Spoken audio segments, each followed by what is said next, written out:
Okay, now I'm going to show you door handle removal on the 2015 Chrysler 200C. Same for all four doors. The only difference is that if you have the push button start, where you have the remote, the key fob that lets you come to the car and just touch the handle.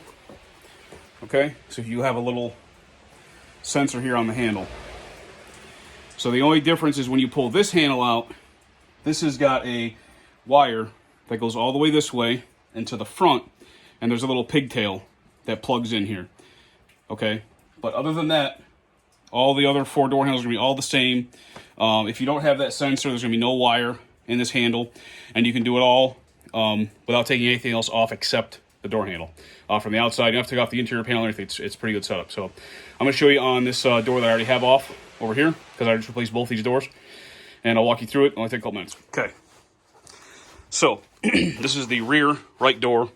We're going to start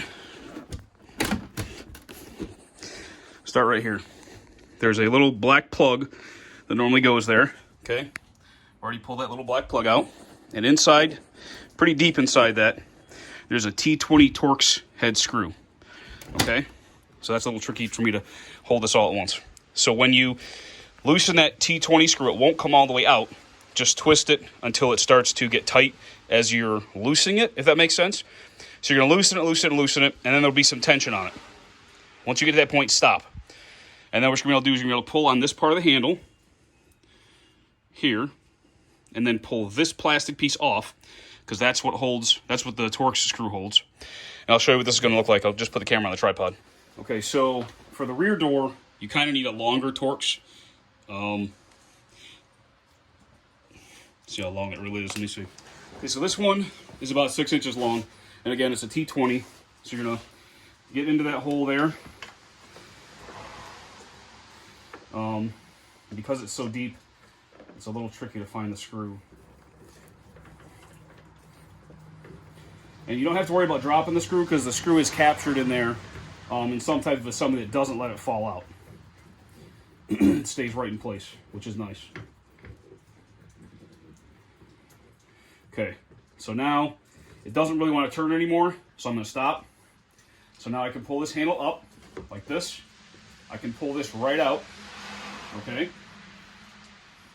And then this here goes backwards and out, okay? And then you can pull it up a little more and pull that out. Okay? So I'll do it in reverse for you. Tweak this a little bit. So in reverse, you're going to go at it like an angle like this. Fit that in. Fit this in. Push it forward a little bit. Then you can replace this. You have to lift this up a little though when you put this in, just like we did before. Okay? It sets in nice. And then you can put the new handle back down, and then just retighten that screw again. So that's how easy it is to change out the door handle. That's going to be for all four doors. So thanks for watching, and good luck.